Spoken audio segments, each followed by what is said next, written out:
How to activate voice isolation on iPhone.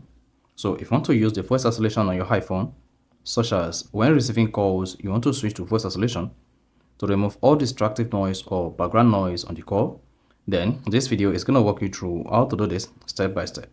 So if at the end of this, you found this offer informative, please don't forget to like and then subscribe.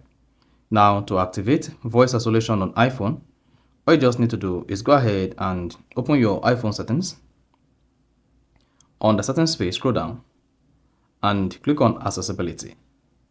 While on the accessibility page, scroll down, keep scrolling until you get to audio and visual, click on it. Once you get to audio and visual, turn on hard voice isolation. So if this is disabled in your own case, go ahead and turn on the voice isolation on the phone like this, then disable this. Now when next you have an incoming call on your iPhone, you will be able to enable or activate voice isolation on the device.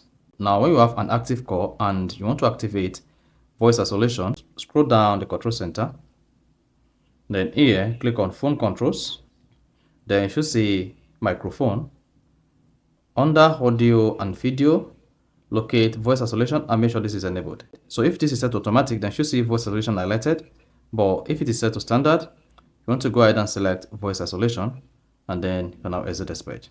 Then continue with your call and all background noise will be silenced on your iPhone. So that is basically how to activate voice isolation on iPhone. So if you found this offer informative, please don't forget to like and then subscribe.